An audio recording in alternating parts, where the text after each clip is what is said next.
Es, es fabuloso cómo la Biblia tiene tantas cosas para nosotros. A medida que vamos estudiándola y profundizándola, nos damos cuenta que realmente está viva. Bueno, no está viva la letra, pero la letra tiene un espíritu que le da vida y que habla a nuestro espíritu y nos orienta. Y a mí me encanta porque uno en la Biblia puede recibir mensajes espirituales porque es la voz de Dios hablándonos a nosotros, pero también recibir mensajes prácticos acerca de cómo movernos en la vida, porque la vida se está complicando, cada vez más difícil todo. Ya hoy día prácticamente no se puede creer en nada de lo que usted vea en internet. Antes algunas cosas se podían creer. Ahora ya cualquier cosa puede ser trucada. Usted puede ver a cualquier persona diciendo cualquier cosa y lo creó la inteligencia artificial, quien es pirulo, no importa. Y realmente es mentira. Usted puede ver cosas que dice, ¿cómo fue que sucedió eso? Y lo único que buscan es que usted lo vea más de unos segundos para entonces crear un perfil suyo y poder enviarle ciertas publicidades que saben que a usted los motiva. O sea, todo comercial. ¿Cómo nos manejamos en un mundo así? O sea, es complicado. En la Biblia podemos encontrar también algunas lecciones prácticas. Por eso hoy, si usted me permite, si ustedes que nos están mirando a través de las cámaras me permiten, yo quisiera tener un mensaje traído de la Biblia, pero más práctico. Un mensaje enfocado en cómo resolver conflictos. Mire que hay conflictos y conflictos, pero la Biblia nos da un lineamiento y, claro, la Biblia lo da en muchos lugares esos lineamientos, pero nosotros estamos estudiando el libro de los Hechos. Entonces, cuando nosotros leemos el libro de los Hechos, nos damos cuenta que la primera iglesia tuvo conflictos cuando comenzó. Los apóstoles tuvieron conflictos, los primeros cristianos tuvieron conflictos y ellos se arrodillaron y buscaron en Dios cómo resolver esos conflictos y los resolvieron. Entonces, ahora me gustaría que podamos ver la experiencia que ellos ganaron. Usted sabe que, alguien una vez dijo que si tiene más de 40 y no le duele nada es porque está muerto. Y nosotros ya tenemos más de 40, más de 50, más de 60 y seguimos sumando, gracias a Dios. Pero claro, hay algunos que no llegaron todavía a los 40 y por ahí se sienten un poco más ágiles. Pero usted sabe que duelen las rodillas. ¿Y sabe cuándo duele? Las rodillas pueden doler en muchos momentos, ¿no? Si uno no hace mucho ejercicio de rodilla, digamos, orar de rodilla, cuando ora de rodilla le duele hasta el alma. Pero las rodillas tienden a doler cuando uno está creciendo. ¿Por qué? Porque los huesos en los niños crecen rápido y a veces los tendones, los músculos, no terminan de crecer a la par de los huesos y se siente ese tironeo. Entonces puede ser que un chico de 12 años le duelan las rodillas, incluso se le inflamen, pero es un dolor de crecimiento. Hay dolores de crecimiento. Sí, claro, y no solo físicos, porque cuando los niños están creciendo, y es cuando se nota más el crecimiento físico, y de pronto pegan el estirón, como decimos, y se hacen un poco más alto que los demás, muchas veces los compañeritos le hacen bullying en la escuela porque es muy alto.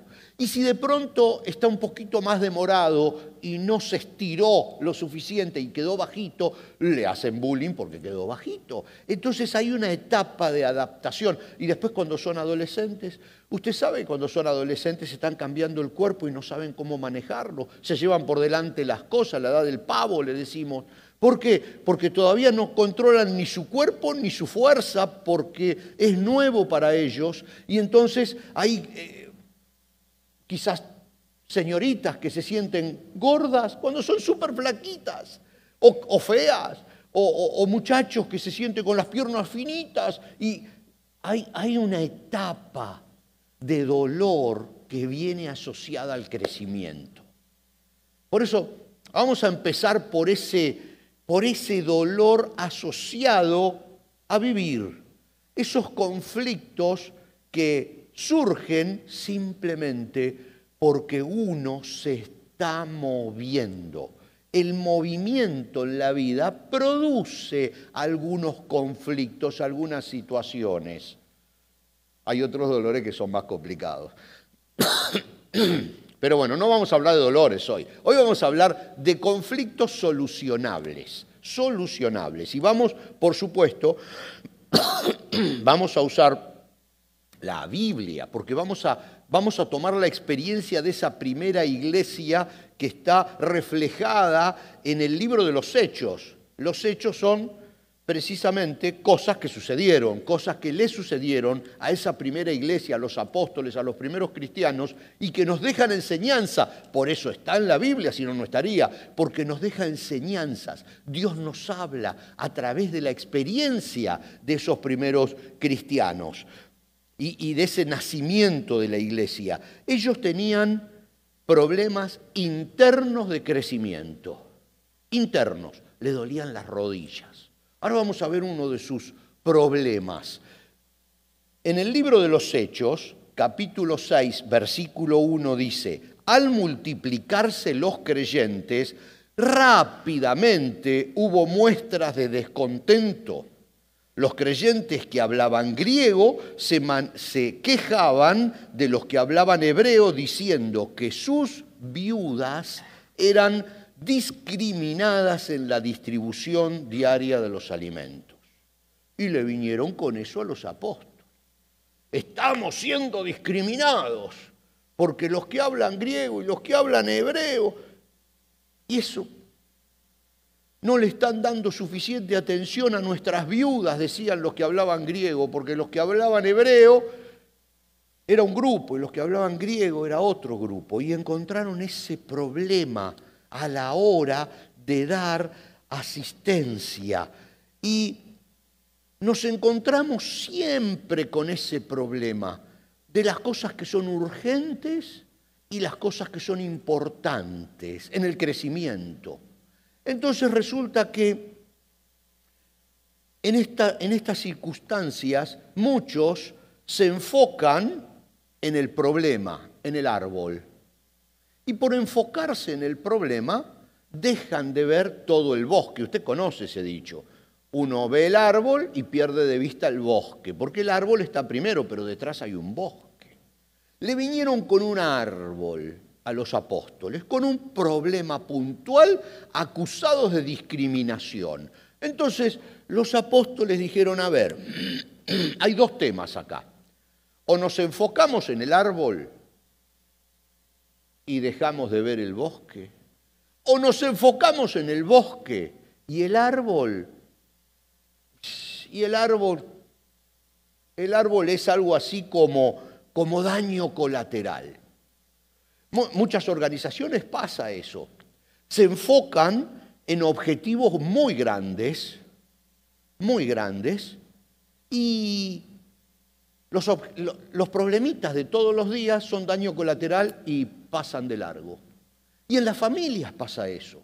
Muchas veces nos enfocamos, o familias se enfocan en comprar la casa y entonces trabajan 18 horas por día para pagar el mortgage. Y hay un problema con los hijos y es daño colateral, porque el objetivo es muy superior a un problemita. Pero resulta que el árbol existe. Entonces, enfocarnos en el problemita puntual puede ser un problema grave a largo plazo, porque perdemos de vista el bosque. Pero enfocarnos en el bosque y dejar de lado el árbol también es un problema, porque hay gente que se lastima en el camino. Hay cosas que después no se vuelven a recuperar nunca. Hay empresas que lastiman a la gente que trabaja porque el objetivo es el trabajo y no importa el personal. Hay familias que se lastiman entre sí porque miran el objetivo final y se llevan por delante todas las cosas que están antes de ese objetivo final, pensando en que el fin justifica los medios. Entonces, algo tan bueno como mostrar el amor de Jesús a la gente se había convertido en un problema. Se había convertido en un árbol que estaba tapando el bosque.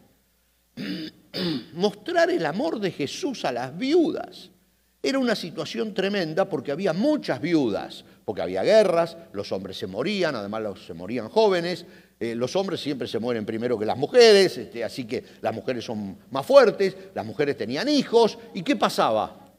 Muchas viudas, entonces había que darles de comer porque faltaba comida. Entonces ahora era real, era súper real, pero era el árbol, no era el bosque. Entonces dice uno, a ver, ¿qué hacemos? ¿Seguimos mostrando el amor de Jesús a las viudas? Y nos enfocamos en el árbol y dejamos de ver el objetivo final. Porque mostrar el amor de Jesús es muy importante, pero hubiera sido un gravísimo error. Porque eso de mostrar el amor de Jesús y enfocarse en eso, en la ayuda social, iba a ocupar el tiempo que los apóstoles debían ocupar en otras cosas. Entonces, dice el libro de los Hechos, capítulo 6 y los versos que siguen del 2 al 4, nos detallan una excelente estrategia que resolvieron llevar adelante los apóstoles para solucionar este problema. De manera, dice Hechos 6, 2 al 4, de manera que los 12 apóstoles convocaron a todos los creyentes a una reunión y dijeron, nosotros los apóstoles deberíamos ocupar nuestro tiempo en enseñar la palabra de Dios y no en dirigir la distribución de alimentos. Gracias. Y no en dirigir la distribución de alimentos. Entonces dicen, por lo tanto, hermanos, escojan a 7 hombres que sean muy respetados, que estén llenos del espíritu de sabiduría, llenos del espíritu y de sabiduría. A ellos les daremos las responsabilidades. Entonces nosotros, los apóstoles, podemos dedicar nuestro tiempo a la oración y a enseñar la palabra. Tomaron una decisión muy buena, dividirse. Dijeron, bueno, vamos a atender el árbol porque el árbol existe, no es daño colateral. El árbol existe y tenemos que atenderlo. A las viudas hay que darles alimentos y no podemos discriminar a las griegas de las hebreas. Hay que darles por igual, correcto. Hay una necesidad y tenemos que mostrar el amor de Jesús ante esa necesidad, pero no podemos descuidar la verdadera tarea, que era la predicación del Evangelio, la oración, la enseñanza. Los apóstoles no podían dejar de ver el bosque enfocándose solo en el árbol. Entonces, ¿qué hicieron? Se dividieron y dijeron, ok, va a haber un grupo de gente que va a trabajar con las viudas y nosotros nos dedicamos a la instrucción, a la palabra, a la oración, etc. Y Hechos 6:5, leímos 1, 2, 3, 4 y 5, y Hechos 6:5 dice, a todos les gustó la idea y eligieron a Esteban. ¿Se acuerda de Esteban? Bueno, ya el pastor Andrés va a hablar de Esteban el próximo domingo, así que no voy a hablar yo de Esteban.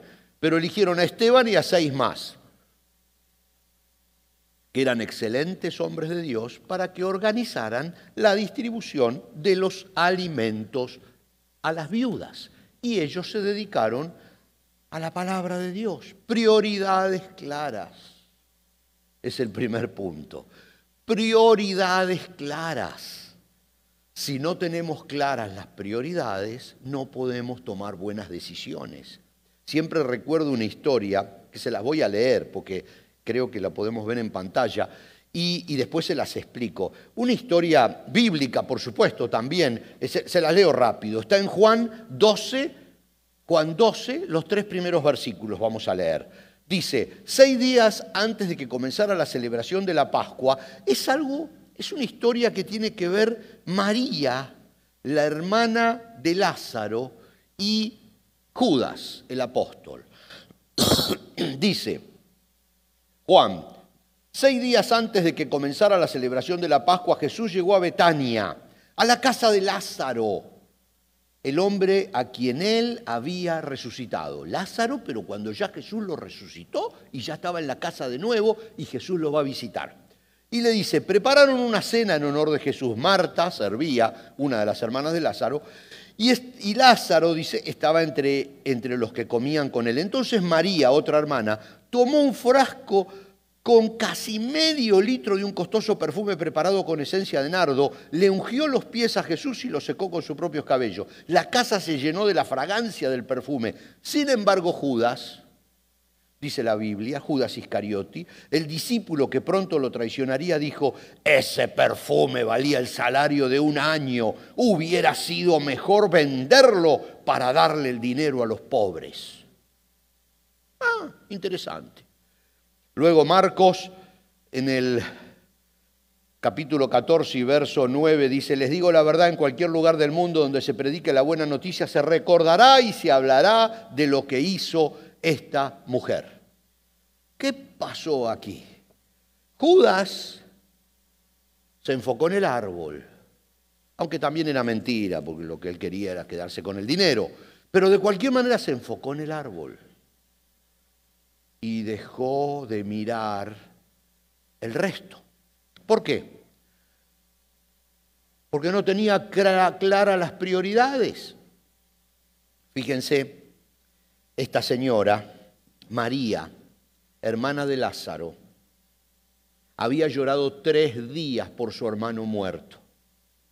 Llega Jesús, lo levanta de la tumba y María dice, todos mis ahorros son nada comparado al hecho de que mi hermano vive. Ese frasco de perfume, según los estudiosos, valía $24.000 a precio de hoy. Las mujeres judías ahorraban en perfumes y los llevaban incluso colgados en pequeños tarritos. El perfume era algo muy importante en la cultura judía. Eran los ahorros de toda su vida. $24.000 los rompió a los pies de Cristo para decir, la vida de mi hermano es más importante que todo el dinero que yo pude ahorrar en mi vida. Ella tenía claras las prioridades, pero Judas no la tenía, Judas no la tenía clara. No las tenía claras, él tenía otras ideas en mente. De hecho, yo les cuento que esta situación, faltaban muy pocos días ya para que Jesús fuera crucificado. Esta situación puntual fue lo que le hizo a Judas tomar la decisión de traicionar a Jesús. Porque después de este hecho relatado en los evangelios, Judas sale dispuesto a entregar a Jesús. ¿Por qué? Porque él ardió de ira cuando dijo, ¿cómo puede ser que gastemos el dinero tirándolo a los pies de Jesús y no le demos de comer a tantos pobres que hay?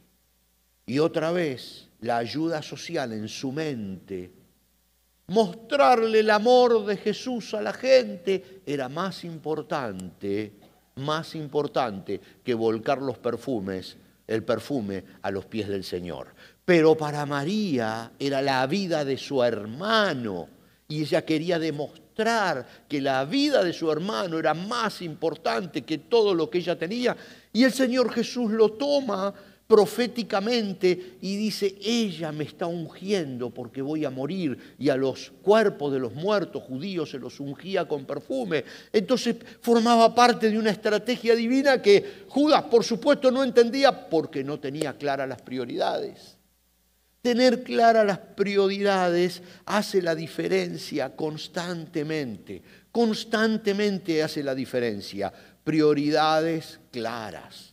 como las que tuvieron los apóstoles cuando dijeron, no, momentito, atender a las viudas es importante, pero en un nivel de prioridades nosotros tenemos que dedicarnos a enseñar la palabra, a extender el reino.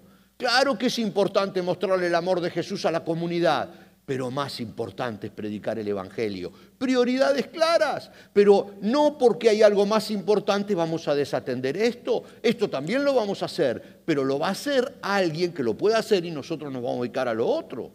Entonces, cuando las prioridades están claras, es muy sencillo tomar decisiones. Y las decisiones ya no se convierten en decisiones complicadas, difíciles, borrosas, de la estratosfera, que nadie sabe realmente cuál es la decisión concreta. Las decisiones son claras, simples, definidas cuando las prioridades son correctas. ¿Qué nos dice la Biblia? Hay que tener prioridades correctas. El Señor Jesús, y ahí lo relata Mateo en el capítulo 22 y versos 37 al 40, amarás al Señor tu Dios con todo tu corazón.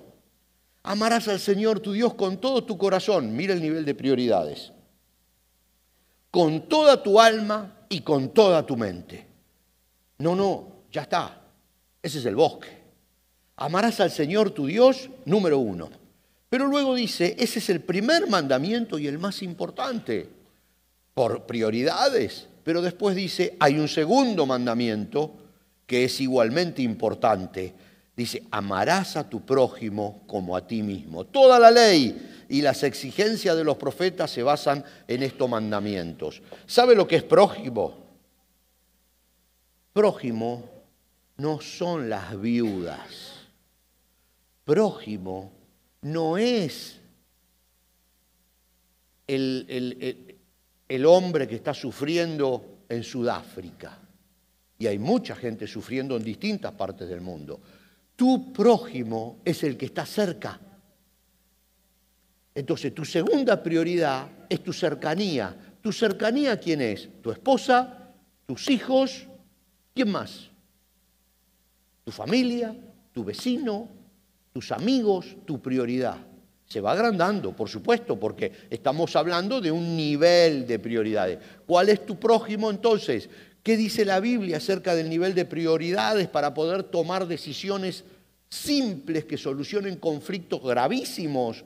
Prioridades. Dios sobre toda la cosa. Después, tu esposa, tu esposo, tus hijos, tu familia, la gente cercana, los que quieres. Y así tu familia, y va para allá. Y va para allá. Por supuesto, tu suegra están allá abajo, ¿no? Pero no importa. Es un chiste. La suegra tiene su lugar. Por supuesto que tiene su lugar, lo mismo que el suegro, pero no tiene el lugar de los hijos, ni el lugar de la esposa o el esposo, tiene su lugar. Cada uno tiene su... Manteniendo claras las prioridades, todas las decisiones son sencillas. Todas las decisiones son sencillas. De hecho, muchas decisiones no se pueden anticipar. O sea, me gustaría hablar mucho de eso, pero ¿por qué? Porque las decisiones dependen de situaciones, infinidad de circunstancias, momentos, estados de ánimo. Nosotros decidimos, muchas veces no decidimos con el cerebro, a veces decidimos con los pies, porque hay distintas situaciones, con el estómago decidimos.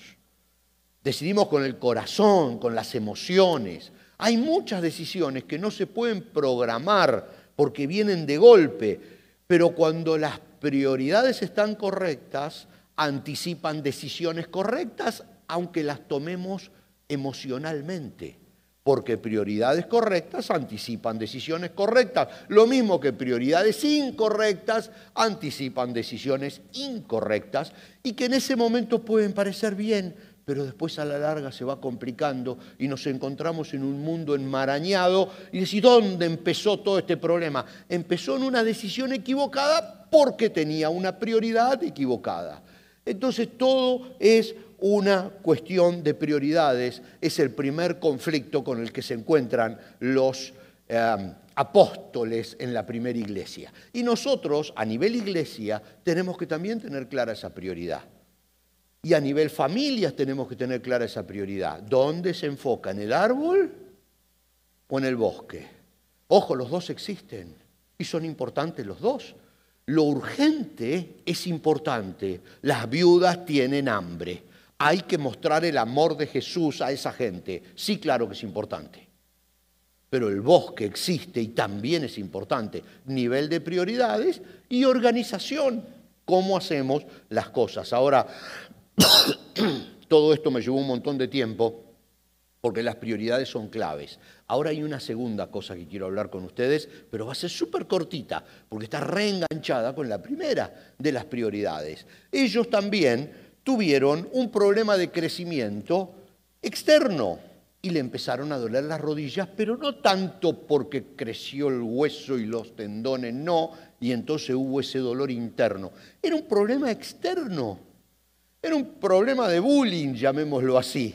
Entonces dice Hechos capítulo 5, verso 12, los apóstoles hacían muchas señales milagrosas y maravillas entre la gente y todos los creyentes se reunían con frecuencia en el templo en el área conocida como el Pórtico de Salomón. Perfecto, 10 puntos. Y Hechos 5, 17 al 20 dice, el sumo sacerdote y sus funcionarios, que eran saduceos, que era una línea de pensamiento dentro de los judíos, se llenaron de envidia. Mire qué problemita externo. Arrestaron a los apóstoles y los metieron en la cárcel pública, pero un ángel del Señor llegó de noche, abrió las puertas de la cárcel y se los sacó y luego les dijo, vayan al templo y denle a la gente este mensaje de vida. La envidia es un problema muy grave. Por supuesto, la iglesia y los apóstoles sufrieron este problema de la envidia que le generaba a los demás religiosos no tener el poder y la convocatoria que tenían los apóstoles. Dice que sacaban los enfermos a la calle para que la sombra de Pedro los tocara. Había un poder en esta gente y los demás estaban envidiosos, ardían de envidia y la envidia es horrible porque genera odio. Comenzaron a odiar a los apóstoles por el éxito que tenían los apóstoles. Comenzaron a odiar a la iglesia cristiana porque crecía y la iglesia tradicional se había estancado. Nadie iba al templo. Y la iglesia cristiana crecía. ¿Y qué generó? Odio, envidia. Básicamente, esas fueron las mayores persecuciones. Por supuesto, los perseguían por cualquier cosa, pero es interesante leer Hechos 5:21. Dice, después de que el ángel le dijo, vayan a los apóstoles, que los sacó de la cárcel y les dijo, sigan predicando. Hechos 5:21 dice, así que al amanecer los apóstoles entraron en el templo como se les había dicho y comenzaron a enseñar de inmediato. Esta versión dice, la NTV dice de inmediato. Otras versiones dicen entraron en la mañana. Es lo mismo, ¿saben por qué? Porque en el templo había servicios a primera hora de la mañana, media mañana y después había a las 3 de la tarde. Ahora, pasamos la noche presos, encerrados, a oscuras, frío. El ángel nos liberó, gracias Señor. Nos dijo que sigamos predicando, bárbaro, pero mañana a la mañana vamos a tomar un cafecito, vamos a dormir hasta tarde, estamos muertos. Vamos al servicio de las 3 de la tarde, hagámosle caso al ángel, pero vamos al servicio. ¿No hubiera sido lógico? Hubiera sido lógico. Es más, quizás el ángel le tendría que haber dicho, muchachos, no exageren, vayan al servicio a las 11, duerman mañana, descansen. Imagínate, tuvieron un día muy agitado, los metieron presos, vino un ángel, los rescató. Si nosotros vivimos eso, por una semana no podemos ni caminar. Sin embargo, dice la Biblia, todas las versiones, a la mañana siguiente estaban en el templo otra vez predicando. Entraron a la mañana, en el servicio de la mañana, para seguir predicando. No descansaron. Los apóstoles, y eso también nos enseña algo, no solo que eran obedientes a la voz del Señor, sino que eran enfocados y valientes. ¿En qué? En mantener sus prioridades. O sea, no solo prioridades claras, sino convicciones. No vamos al servicio de las 3 de la tarde ni al de las 11 del mediodía. Vamos al de las 9 de la mañana, aunque no dormimos en toda la noche. Convicciones firmes para mantener las prioridades. Prioridades claras y convicciones firmes para poder mantenerlas.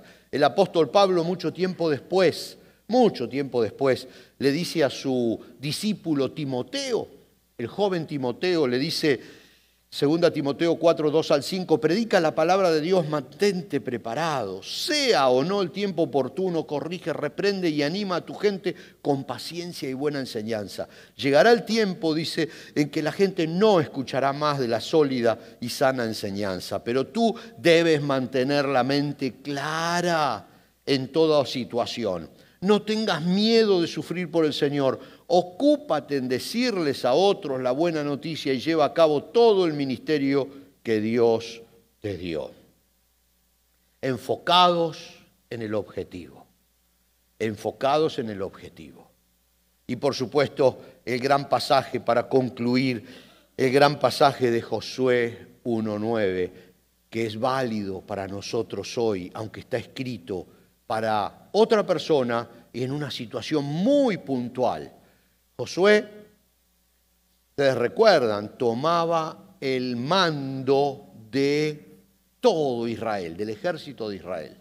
Josué había sido durante, no me acuerdo si 40 años, había sido el segundo de Moisés. ¡Puc! Moisés se muere. Entonces Dios dice, bueno, toma el mando. ¿Yo? ¿Sí? ¿Tú? ¿Yo? ¿Sí? ¿Tú? Y le dice Josué 1:9, te mando, le dice Dios, que te esfuerces y seas valiente. Que te esfuerces y seas valiente. Que no temas ni flaquees ni desmayes. Porque dice, yo, Jehová tu Dios, estaré contigo donde quiera que vayas. Entonces, lo segundo que nosotros aprendemos en esta historia bíblica, en este conflicto que tuvo la primera iglesia, la segunda cosa que aprendemos es que necesitamos valentía y resolución para mantener las prioridades claras. Porque a veces las prioridades las tenemos claras, pero luego negociamos porque la situación tal vez lo requiere, pero no. Prioridades correctas, prioridades claras y valentía para mantenerla es lo que nosotros rescatamos prácticamente de este primer conflicto que tuvo los apóstoles y la primera iglesia. Poner las cosas en su lugar de acuerdo a prioridades y tener, digamos que no sé si ahora está bien dicho, pero los pantalones, aunque hay mujeres, para mantener esas prioridades claras a pesar de los problemas que puedan ir viviendo. Nosotros vivimos realmente bombardeados por urgencias, cosas que hay que hacerlas ya. Y tomamos muchas veces decisiones basados en esas urgencias. Estamos preparados, porque el mundo nos prepara, como en mi país lo dicen, no sé si en el país de ustedes, para desvestir un santo y vestir a otro. ¿Conocen ese dicho? Nos pasamos la vida vistiendo santos, pero desvistiendo otros. ¿Por qué? Solucionando los problemas urgentes. Y los problemas urgentes, la mayoría de las veces, son árboles que evitan que veamos el bosque. Por eso la Biblia hoy nos dice poner en claro, número uno, nos dice a través de la experiencia de los apóstoles, poner en claro las prioridades y luego tener la fuerza y la valentía en Dios para no mover de lugar esas prioridades. Y le puedo asegurar que si seguimos leyendo, sacamos una cantidad de temas para la vida práctica increíbles. Pero nosotros podemos poner, cualquiera puede poner prioridades claras, pero mantenerlas, nosotros sí podemos mantenerlas. Por lo que hablábamos el domingo pasado cuando predicó el pastor Miguel. Cristo en nosotros hace la diferencia. Él nos da el poder, Él nos da la valentía, Él nos da la seguridad, nos da la confianza, nos da el poder para mantener claras las prioridades. Pero nosotros tenemos que poner las prioridades. Él no las va a poner por nosotros. Pongamos las prioridades y enfoquémonos en eso y Él nos va a dar el poder para mantener esas prioridades firmes. Dios, familia, trabajo, ministerio, cada una en su lugar. La Biblia nos habla mucho acerca de las prioridades. Sería otro mensaje que ahora no podemos. Así que, si quieren, lo seguimos hablando. Prioridades claras, valentía para mantenerlas. Nos ponemos de pie y le damos gracias a Dios porque en su palabra tenemos no solo enseñanza espiritual, sino también enseñanza práctica de cómo vivir y cómo solucionar conflictos. A veces un conflicto chiquitito, mal trabajado, termina en un gran conflicto. Y a veces un gran conflicto bien trabajado se disuelve. Vamos a ponernos en las manos de Dios para que Él nos enseñe a vivir la vida cristiana como Él quiere que la vivamos. De éxito en éxito, de victoria en victoria, siendo cada día más eficientes en la administración de nuestra propia vida. Amén.